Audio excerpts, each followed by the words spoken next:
Bonjour chers étudiants, j'espère que vous allez bien.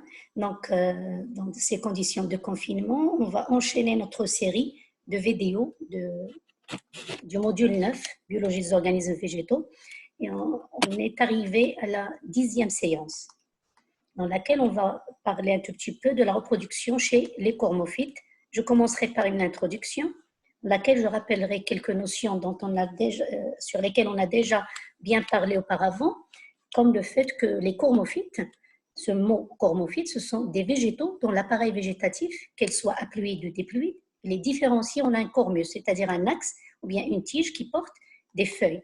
Ils sont caractérisés par un cycle de vie digénétique, c'est-à-dire où alternent deux générations qui sont diplophaziques, c'est-à-dire une phase haploïde et une phase diploïde. D'accord? Donc, la phase haploïde, c'est généralement le gamétophyte qui porte les organes reproducteurs dans lesquels vont se développer les gamètes. Ces organes reproducteurs s'appellent gamétanges. La deuxième génération, c'est le sporophyte qui porte les organes dans lesquels se développent les spores et qui s'appellent les sporanges. Donc, vous voici un schéma qui illustre ça. Donc, les deux générations, sporophyte, pluricellulaire diploïde, et le gamétophyte, toujours pluricellulaire, mais haploïde. Et entre les deux générations, on a les deux événements qui sont la méiose, qui produira des spores haploïdes, et la fécondation qui va donner naissance à un zygote qui, après une série de mitoses, donnera à nouveau un sporophyte pluricellulaire. D'accord? Donc, on a parfaitement une alternance de deux générations haploïdes et une autre diploïde. Donc, rappelons aussi que les cormophytes sont appelés des archégoniades. Pourquoi? Parce que leur gamétange femelle est un archégone. C'est ça l'archégone, d'accord? Ils sont aussi appelés embryophytes. Pourquoi? Parce que à la suite de la fécondation, on a formation d'un embryon à l'intérieur des organes reproducteurs femelles.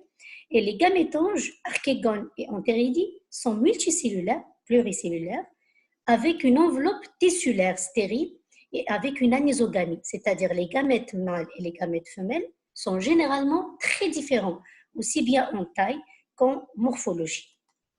Donc là, vous avez l'archégone, qui est le gamétange femelle, avec ce col bien effilé et entouré d'une enveloppe tissulaire. Et là, c'est une entéridie, qui est le gamétange mâle. Après la fécondation, on assiste à la rétention du zygote à l'intérieur de l'archégone. On n'a pas libération du zygote comme ce que nous avons vu chez les algues et chez les cyanobactéries, mais on a une rétention de ce zygote-là à l'intérieur des organes reproducteurs femelles, c'est-à-dire à l'intérieur de l'archégone. Donc, le développement de l'embryon se fait à l'intérieur du gamétophyte femelle et elle restera protégée par ce gamétophyte. D'accord? Et c'est cet embryon-là pluricellulaire qui va engendrer par la suite le sporophyte. Le sporange, il est pluricellulaire lui aussi, et va produire des myospores, c'est-à-dire des spores qui résultent d'une méiose.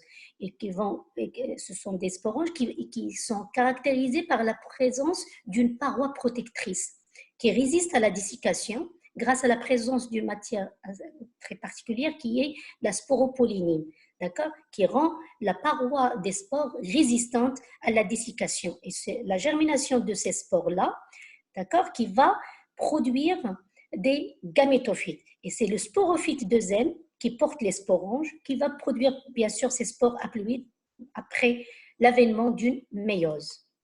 Donc vous voici une spore de cormophyte agrandie. Une autre caractéristique des cormophytes, c'est la présence de méristèmes apicaux qui produisent des tissus potentiellement de façon continue.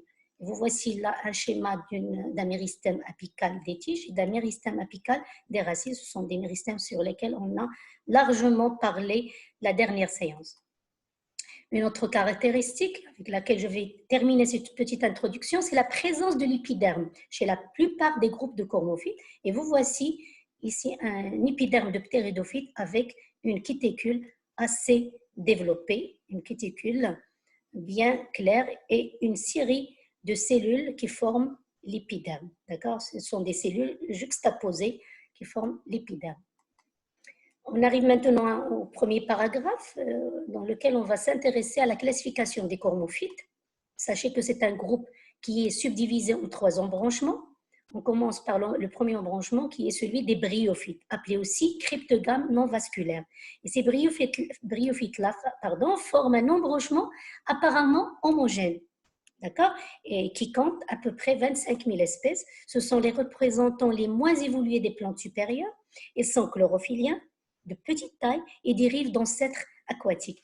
Ils vivent généralement dans les lieux humides et ombragés, mais ils sont capables d'endurer de longues périodes de sécheresse, ce qui leur qualifie, ou bien ce qui leur donne un caractère dit de reviviscence. Et vous voici une illustration de ce caractère-là, puisque là, vous avez sur cette photo des bryophytes pendant la sécheresse. Ils sont complètement desséchés et dès que les premières pluies tombent, toutes ces bryophytes-là desséchés reprennent leur vie et redeviennent vertes. On dit qu'ils ont un caractère de reviviscence.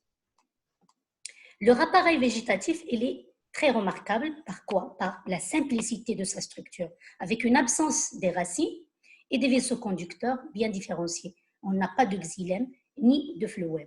Donc, absence totale des vaisseaux conducteurs et absence totale des racines. Donc, vous voici une coupe transversale d'une bryophyte qui montre ça. Donc, sur une coupe d'une jeune bryophyte, on différencie un épiderme assez épais avec un cortex formé de cellules juxtaposées parenchymateuses et un cylindre central. Si la plante évolue en âge, l'épiderme augmente d'épaisseur, devient beaucoup plus épais, beaucoup plus résistant. Et au niveau du cortex, on aura développement de deux zones. Une zone périphérique avec des parois cellulaires assez épaisses, c'est l'équivalent d'un collonchyme. C'est un parenchyme qui se transforme en collonchyme, qui est un tissu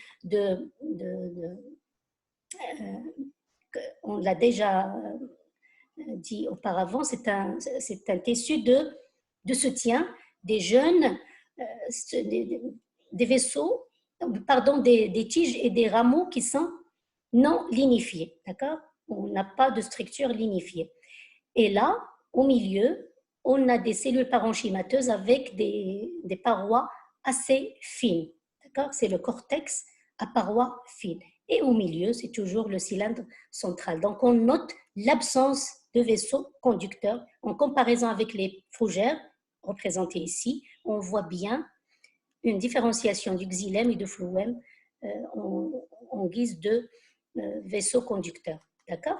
Chez les bryophytes, on doit noter aussi que ce sont des plantes qui étaient les seules plantes terrestres pendant 100 millions d'années. D'accord? Et donc, pendant 100 millions d'années, on n'a aucune autre plante que les bryophytes. Ils regroupent 3 classes d'importance très inégale de point de vue nombre d'espèces, mais aussi de point de vue, comment dirais-je, répartition au niveau du globe terrestre.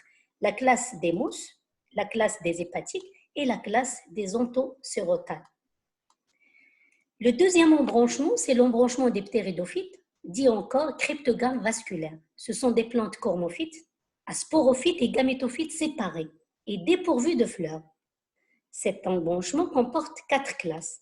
La classe des psélotopsidés, la classe des phyllocopsidés, la classe des sphinopsidés ou bien des équisitopsidés et la classe des lycopodiopsidés.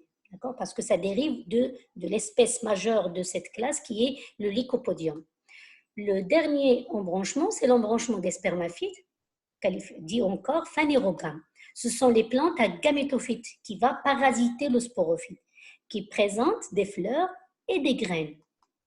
En effet, on assiste à une miniaturisation des gamétophytes mâles et femelles. On n'aura plus de gamétophyte qui sera à part ou bien isolé du sporophyte, comme c'est le cas chez les ptéridophytes, mais il sera intégré au sporophyte et il sera très miniaturisé, c'est-à-dire la taille sera très très réduite.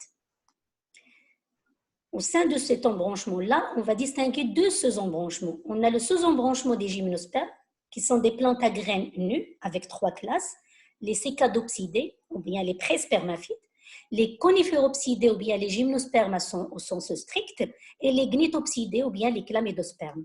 Le deuxième sous-embranchement, c'est celui des angiospermes, qui sont des plantes à graines protégées, avec deux classes majeures, la classe des dicotylédones et la classe des monocotylédones. Donc, on commence l'étude détaillée de l'embranchement des bryophytes avec la première classe qui est celle des ontoséropsidés, appelée encore Ontocerophyta.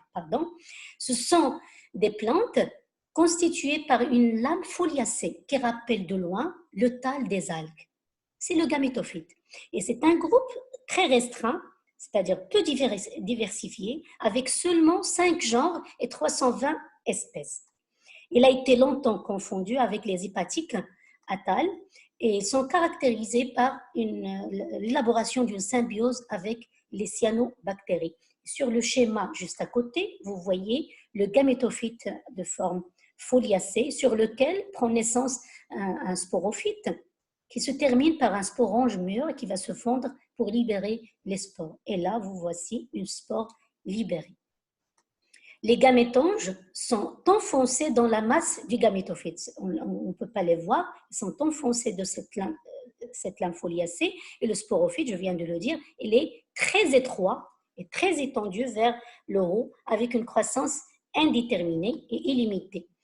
Le thalle et le sporogone, c'est-à-dire le sporophyte, portent des stomates. Donc, on a la présence des stomates chez ce groupe de bryophytes et les cellules chlorophylliennes comprennent un gros chloroplaste avec un seul pérénoïde.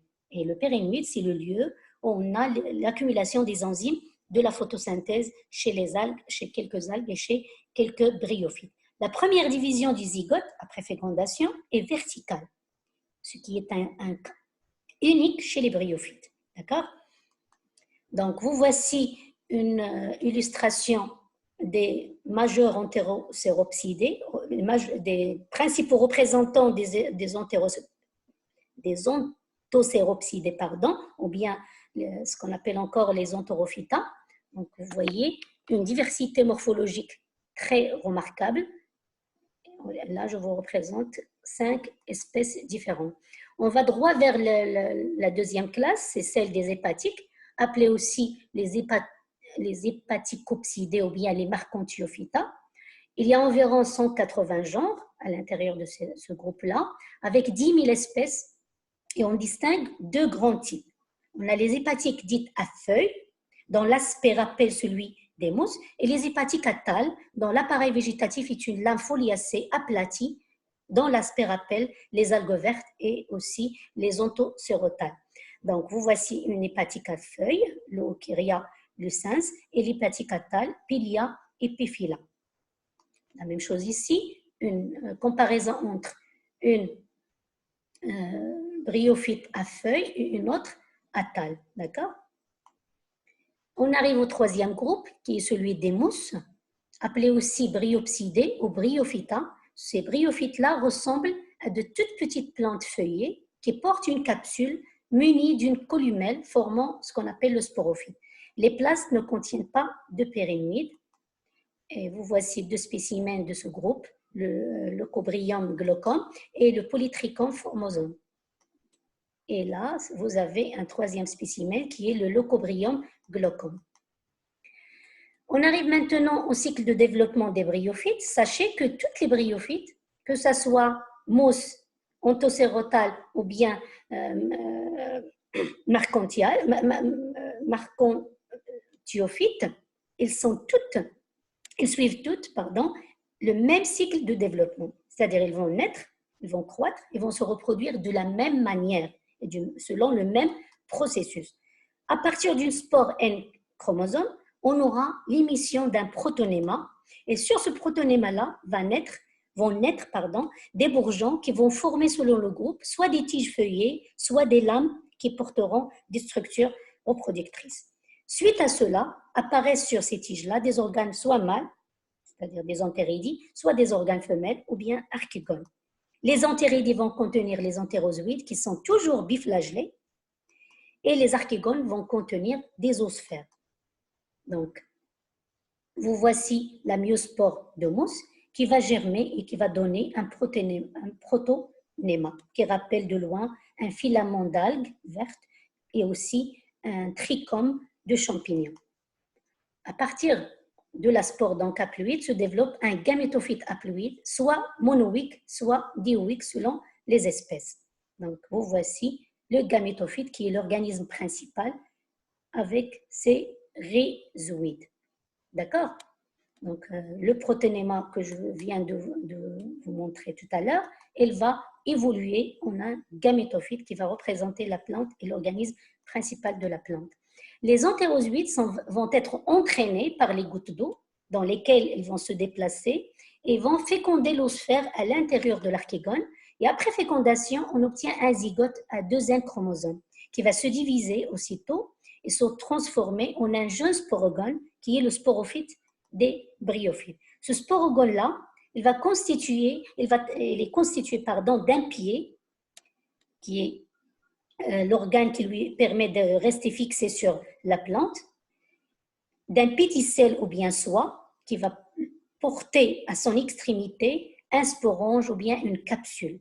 Et c'est ce sporange-là ou bien cette capsule qui vont libérer, après une méiose, des spores à N chromosomes. Et ce sont ces spores-là qui vont germer et donner le proténéma et puis le gamétophyte. Le cycle de reproduction des bryophytes il est caractérisé donc par l'alternance de 2 générations, comme la majorité des cormophytes. Une génération haploïde et une autre diploïde. Le gamétophyte, il est petit, avec des rhizoïdes à la base, sans épiderme, sans tissu vasculaire. Et ces générations-là sont généralement très dissemblables. D'accord? Donc, on a une hétéromorphie très apparente.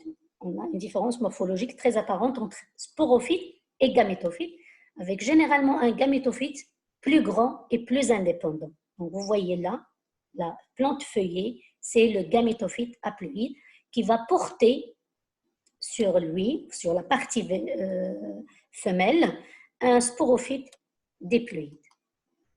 Donc, ce sporophyte-là, il est généralement non ramifié et il porte un seul sporange. D'accord? Et à l'intérieur de ce sporange-là, il a pris naissance en fait à partir d'une oosphère fécondée diploïde qui va se développer via une succession de mitoses en un sporophyte. D'accord? On doit noter une variabilité de la morphologie des sporophytes des bryophytes selon les groupes. On a ce sporophyte qui caractérise les bryophyta, cet aspect-là qui caractérise les ontocérophyta et cet aspect-là qui caractérise les marcantiophyta. La capsule-là, elle est de forme arrondie. Là, c'est une forme effilée. Et là, c'est une capsule avec un opercule et très développé. D'accord? La même chose ici, vous avez un sporophyte de polytrique et un sporophyte de Bartramia, donc qui montre davantage cette variabilité morphologique des sporophytes. Les différentes parties du sporophyte sont la capsule et l'opercule. D'accord? Ce sporophyte, il est diploïde et terminé par le sporange et porté par la soie. Et à maturité, il va produire des spores méiotiques haploïdes.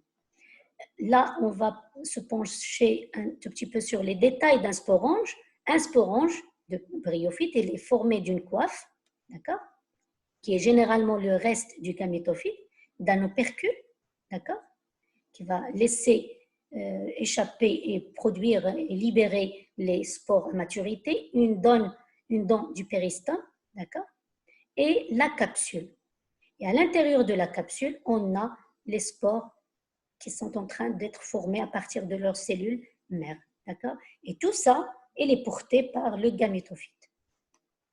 En termes de résumé, donc, lors du cycle de développement des bryophytes, on a la germination de la spore qui va donner le protonéma, qui va se développer en une plante feuillée ou bien un thal, qui portera des entéridies et des archégones. Les entéridies produiront des entérozoïdes, les archégones des oosphères. On assistera après une fécondation à la formation d'un œuf ou d'un zygote qui évoluera en un sporogone qui va libérer après méiose des spores qui vont germer pour donner le protonéma. Et voici la succession de 2 générations, un gamétophyte haploïde et un sporophyte diploïde, avec une dominance très nette du gamétophyte. Donc, à partir de tout ça, on doit souligner 3 points. La fécondation chez les bryophytes reste toujours aquatique, ce qui va obliger ce groupe à ne vivre que dans des lieux qui sont fortement humides. Le deuxième point, c'est que la phase diploïde, le sporophyte, est très courte. Elle est réduite au sporogone, qui est un parasite du gamétophyte femelle. Et le gamétophyte, il est représenté par des organes végétatifs peu différenciés, parce que les organes végétatifs là, ils sont à N chromosomes, ce qui va limiter leur importance, parce que c'est une évidence scientifique. Il a été prouvé que les structures vivantes à N chromosomes sont généralement de petite taille et peu différenciées. Donc, vous voici un schéma récapitulatif du cycle de développement des bryophytes. Donc, celui de la funaire hygrométrique. Vous voyez toujours le sporophyte qui va donner naissance à des spores qui germeront protonément. Et là, c'est un thalme, c'est un prothalme, c'est un gamétophyte mâle et femelle, c'est-à-dire monoïque, qui porte aussi bien les organes reproducteurs mâles que femelles. Les entéridies vont produire les entérozoïdes et les archégones hébergent au niveau de leur ventre une osphère qui sera fécondée par un entérozoïde biflagellé. D'accord? Cette fécondation donnera naissance à un sporophyte porteur à sa partie apicale d'un sporogone délimité par une coiffe, et à l'intérieur, on a des cellules mères qui vont subir une méiose et libéreront les spores. Et comme ça, le cycle est bouclé. La même chose ici avec un autre exemple d'une bryophyte dioïque où le pied mâle et le pied femelle sont séparés. Donc, le gamétophyte mâle et femelle sont séparés, donc on est dans le cas d'une déicie, mais le mécanisme ou bien le cycle de développement suit les mêmes étapes que celui de la funaire hygrométrique. La même chose ici, une troisième espèce, le même protocole, d'accord, les mêmes étapes du cycle de développement. La germination des spores donnera le protonéma qui va se développer. On a un gamétophyte ici, aussi dioïque, avec des pieds mâles et des pieds femelles séparés. Donc, on a des entérédies et des archégoniums qui sont séparés. Donc, on arrive au dernier point sur lequel on va parler dans le groupe des bryophytes, c'est la multiplication végétative. Donc, il se fait par ce qu'on appelle fragmentation du gamétophyte. Et ça rappelle ce qui se passe chez les algues et ce que nous avons déjà vu avec les algues. Et en particulier, les parties les plus anciennes du gamétophyte vont mourir, ils vont dégénérer, ils vont être isolés, d'accord, des autres rameaux qui sont vivants. Et chacun de ces petits rameaux qui vont être isolés de l'ensemble vont donner un individu autonome. D'accord? C'est le principe de la fragmentation du thalme. Chez certaines espèces, au lieu d'avoir une fragmentation de thalme, le gamétophyte peut différencier des petits massifs cellulaires qu'on appelle les propagules à l'extrémité des tiges, ou bien sur les feuilles, ou bien dans des structures spécialisées appelées courbailles à propagules. Et à maturité, ces propagules-là vont être disséminées par l'eau et vont donner naissance, en se développant, à un nouveau individu gamétophytique parfaitement identique à son père ou bien au gamétophyte parental. Donc, on n'a pas de sexualité ici, c'est une multiplication végétative asexuée à 100%. Donc, vous voici un schéma qui illustre ça, un thalme et des corbeilles à propagules chez Marchantia polymorpha, qui est une hépatique à thalme. Donc, vous voici les corbeilles remplies de propagules. Le même schéma qu'on a déjà vu chez les algues et chez les lichens, mais aussi chez les cyanobactéries, pas mal d'autres plantes qui se reproduisent d'une manière végétative. On arrive maintenant à l'embranchement des ptéridophytes. Les ptéridophytes, eux, ils forment un embranchement important avec plus de 10 000 espèces. Et de point de vue évolution, ils sont les premiers végétaux à posséder des racines et des vaisseaux conducteurs de sève. Les ptéridophytes possèdent aussi de vraies tiges parcourues par des vaisseaux et de vraies feuilles pourvues de nervures, ainsi que de véritables stomates. Et les vaisseaux qui assurent la circulation de l'eau et des sels minéraux sont des trachéides, qui présentent des ponctuations scalariformes. On en a déjà parlé. Vous voici un petit rappel de leur structure. D'accord?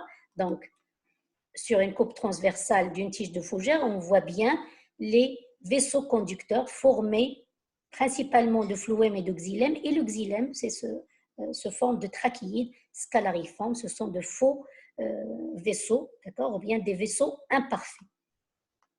Ce sont généralement de petites plantes vivaces grâce à un rhizome. C'est une tige souterraine qui porte des racines adventives.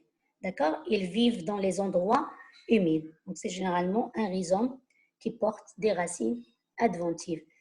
À partir de ces rhizomes-là partent de nombreuses racines qui assurent la fixation au sol ainsi que l'absorption de l'eau et des sels minéraux. Ce sont les racines adventives dont je viens de parler. Donc, leur rôle, c'est principalement la fixation et l'absorption de l'eau et des sels minéraux.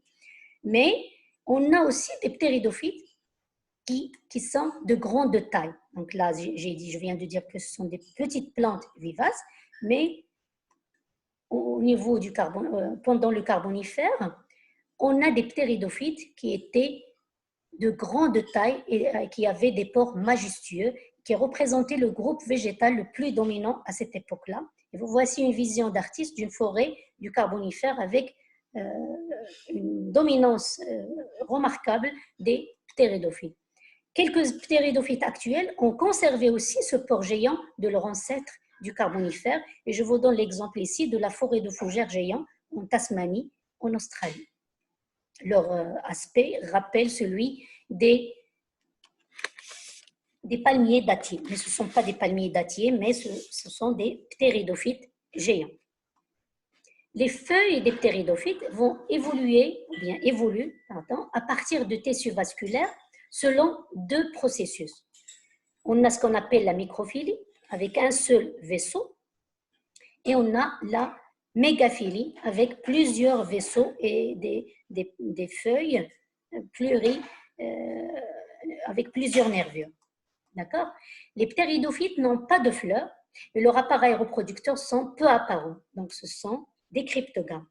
Mais leur différence, ce qui fait la différence entre les ptéridophytes et les bryophytes, c'est l'apparition des vaisseaux conducteurs. Mais tous les deux groupes, bryophytes et ptéridophytes, restent toujours des cryptogames comme les algues et les champignons.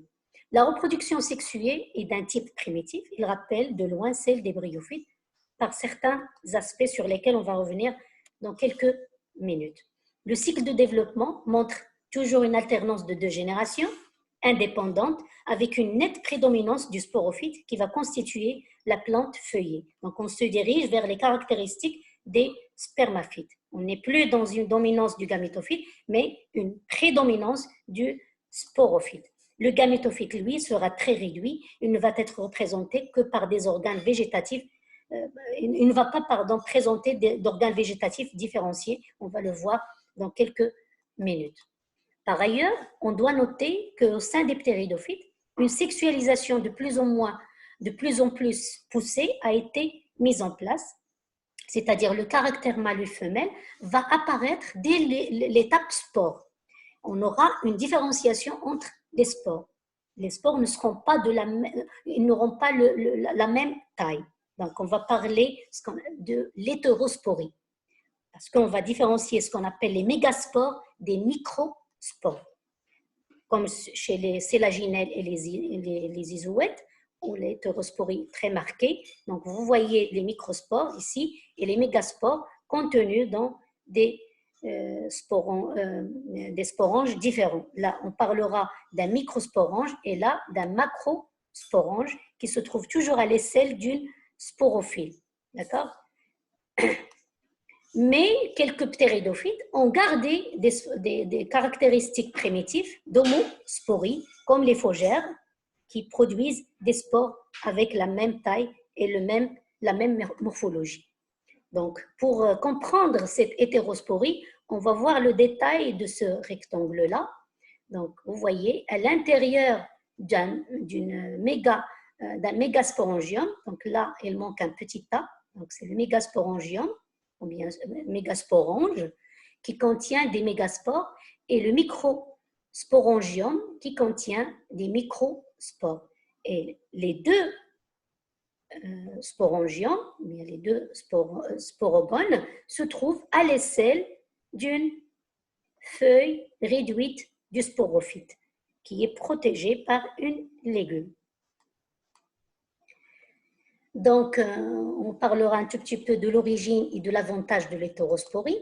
Cette hétérosporie, il a été mise en évidence, ou bien l'apparition des traces, des premières traces fossiles de macrospores, il a été souligné ou bien détecté il y a 380 millions d'années, c'est-à-dire au Dévonien.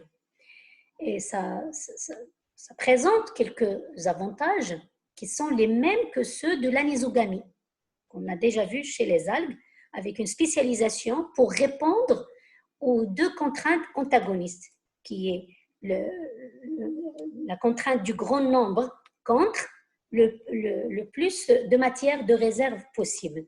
Donc, pour avoir un grand nombre de microsporanges et des macrosporanges qui vont contenir le plus de matière de réserve possible pour la mettre à la disposition de l'embryon après la fécondation.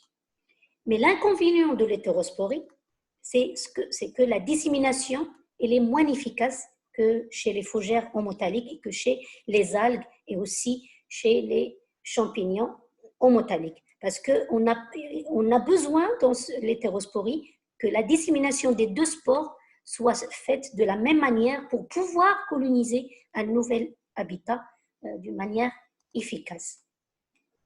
Donc, on arrive maintenant au détail de la diversité de l'embranchement des ptéridophytes. Donc, sachez que c'est un groupe assez diversifié et il comprend 4 classes. Celle des psilotopsidés, des sphénopsidés, des lycopsidés et des phylicopsidés. On commence par creuser un tout petit peu dans les psilotopsidés, appelés aussi Psilotophyta ou bien tout court Psilophyta. C'est certainement le groupe le plus ancien des classes des ptéridophytes. Et c'est une classe qui n'est représentée aujourd'hui que par 3 espèces seulement. Ils sont très primitifs, dépourvus de feuilles, ne possédant que des microphytes. Soit ils sont complètement dépourvus de feuilles, soit ils peuvent posséder des feuilles très réduites appelées microphytes. Mais ils sont dépourvus de racines. Et voici un exemple, c'est le Psilotum nodum. Donc, parmi les 3 espèces dont on a parlé, vous voici une qui est le Psilotum nodum. La deuxième classe, c'est celle des sphénopsidés, appelés aussi articulés, ou bien équisitopsidés ou sphénophytes. D'accord? Sphénophytes, articulés, équisitopsidés, ou bien sphénopsidés, c'est la même chose. Et l'espèce la plus représentative de ce groupe, c'est l'Équisitum arvens ou bien la prêle. Ce sont des plantes caractérisées par un appareil végétatif articulé, je viens de le dire, qui est formé par un empilement de modules identiques. Et dans les temps anciens, il existait des formes arborescentes aujourd'hui disparues et seules 30 espèces subsistent actuellement. Donc, vous voici une espèce d'articulé avec des rameaux articulés, une succession de nœuds et d'entre-nœuds, d'accord, et une succession aussi de tiges stériles et de tiges fertiles. On arrive à la 3e classe, c'est celle des lycopodiopsidés, ou bien les lycophytes. Cette classe des ptéridophytes compte aujourd'hui 350 espèces différentes. Je vous donne 3 exemples. Lycopodium espèce, Selaginella espèce et Isoetes espèce. Chez ces lycophytes-là, les feuilles ne sont jamais enroulées en crosse au début de leur croissance. Elles sont linéaires dès le début ou bien réduites en écailles disposées en hélice sur les axes végétaux. Les sporanges se trouvent à l'aisselle des feuilles supérieures et sont organisées en épis avec l'apparition de l'hétérosporie chez la majorité des groupes de cette classe-là, comme les isoètes et les sélaginelles. Donc, vous voici cette hétérosporie très nette chez les sélaginelles et les isoètes, d'accord, la distinction entre microspores et mégaspores contenus dans des macrosporanges et des microsporanges, protégés bien sûr, qui se trouvent toujours à l'aisselle, c'est-à-dire à la base d'une sporophylle. Mais notez bien que le genre lycopode, qui est le genre auquel on doit la nomination de la classe Lycophyte, il est homosporé.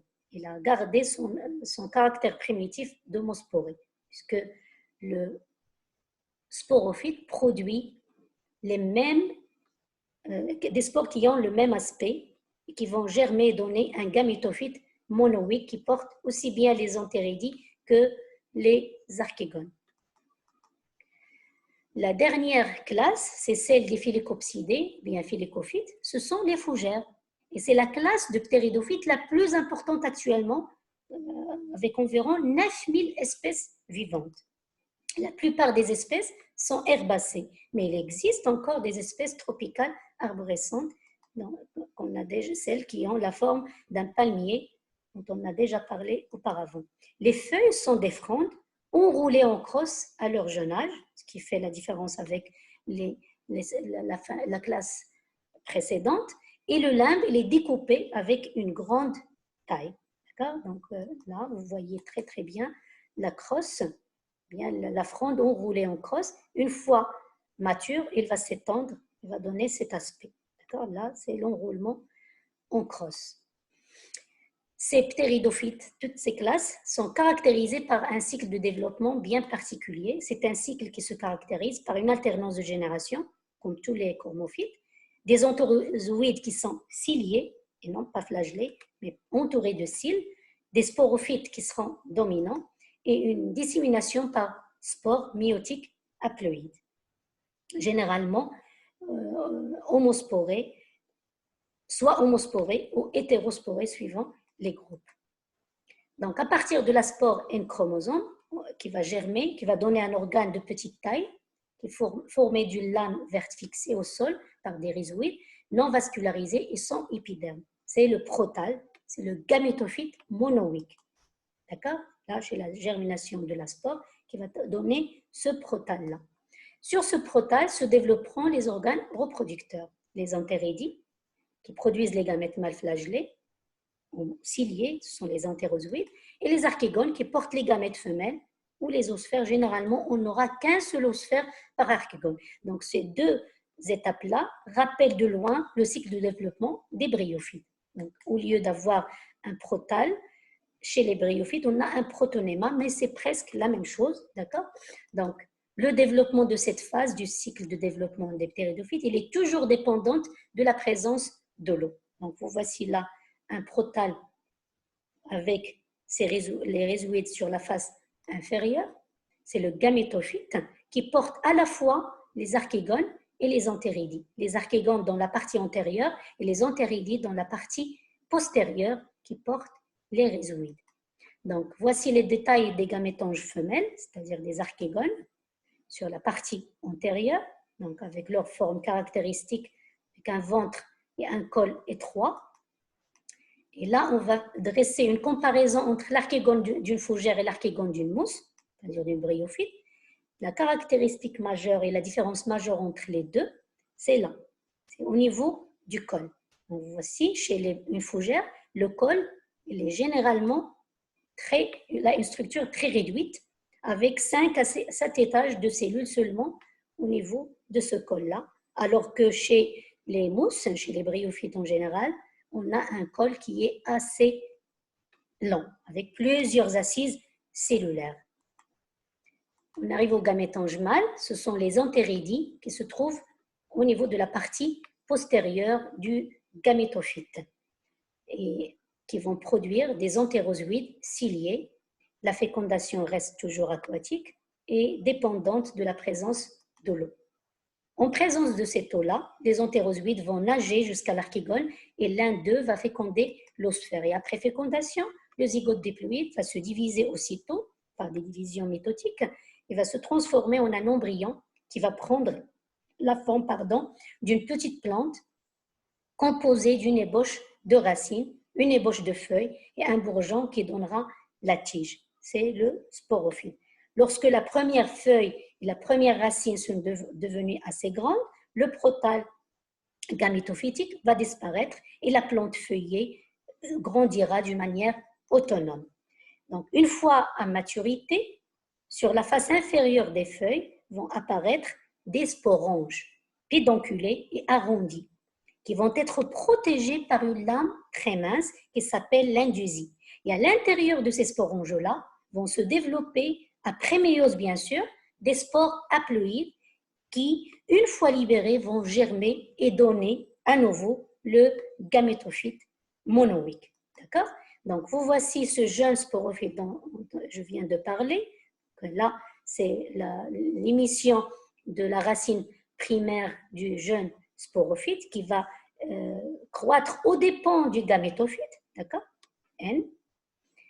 Et ce jeune sporophyte-là, on le revoit ici sur le même schéma, d'accord? Là, c'est le protal avec ses rhizouilles. Et là, c'est la racine primaire et l'apparition de la première feuille du jeune sporophyte. Un jeune sporophyte qui a rapidement devenu indépendant du gamétophyte, qui se trouve ici à la base, qui va dégénérer. Et là, un sporophyte en croissance avec des frondes enroulées en crosse qui vont se développer et donner des frondes bien isolées, d'accord? Là, c'est un sporophyte en phase finale de croissance. Sur sa face inférieure, la face inférieure des frondes, qui représente le sporophyte de zen, on a l'essor, qui est l'ensemble, qui représente un ensemble de sporanges où va survenir, on va voir l'apparition, bien l'avènement de la méiose, d'accord, le déroulement de la méiose. Là encore, c'est un détail d'un sporange, d'un sort protégé par une indusie et à l'intérieur les sporanges, d'accord, la même chose ici, beaucoup plus de détails, un sporange porté par sa pédicelle et à l'intérieur les spores qui vont être libérés. Mais la question qu'on doit se poser ici, comment le sporange va devenir mature et va produire son contenu. Donc, voici là, le sporange est mature avec sa membrane tissulaire assez épaisse qui délimite les spores à l'intérieur. Et là, c'est un sporange mature qui arrive à libérer son contenu de spore. D'accord? Et là, on voit l'anneau mécanique. Donc, pour comprendre ça, vous voici un schéma explicatif. Sachez que l'anneau mécanique, normalement, il est formé de cellules juxtaposées, d'accord, qui sont riches en eau, d'accord. Et cette richesse en eau, c'est le mécanisme qui va aider à l'ouverture, à la déhiscence du sporange. Donc, une fois que cette eau-là va s'évaporer, on va dire que le sporange va dessécher. Et ça va rétrécir.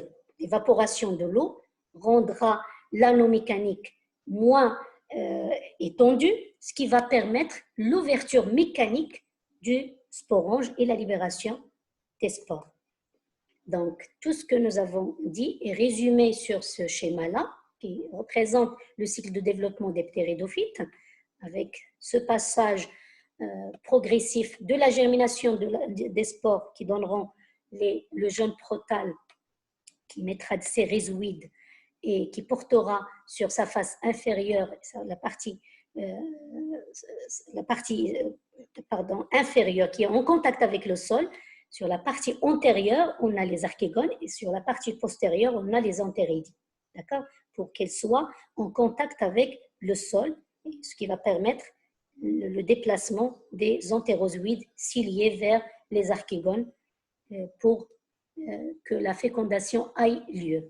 La fécondation donnera naissance une jeune plantule qui est le sporophyte, qui se développera et donnera naissance aux spores après maturation de ces sporanges. Donc, en résumé, c'est ce que je viens de dire, la spore va germer, va donner un protal qui prendra, ou bien qui portera aussi bien les entéridés que les archégones et qui vont donner un œuf, un zygote après fécondation qui se développera en une plante feuillée qui est le sporophyte, porteur d'un sporange et producteur de spores. Donc, on a bel et bien une alternance de gamétophytes et de sporophytes. Un gamétophyte N et un sporophyte de zen, comme la majorité des cormophytes. Les caractères fondamentaux de ce cycle de développement à retenir, c'est que les entérozoïdes sont flagellés, ils sont ciliés, et ce qui rappelle l'origine aquatique de ces plantes. Et la fécondation va rester donc dépendante de la présence de l'eau.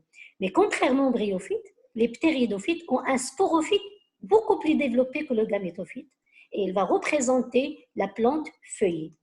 Et le gamétophyte a un chromosome, il sera réduit à un organe rudimentaire et transitoire qui est le protale. Les fougères sont les premières plantes terrestres à voir pratiquement tout leur cycle de développement constitué par des organes à 2 N chromosomes, c'est-à-dire un sporophyte qui est la plante feuillée. Donc, ce sont les groupes qui a le groupe charnière entre les plantes ou le gamétophyte qui était dominant vers les plantes à sporophyte dominant avec une dominance très nette du sporophyte. Sur ce, je termine cette séance et je vous donne rendez-vous la séance prochaine pour entamer le groupe des spermaphytes.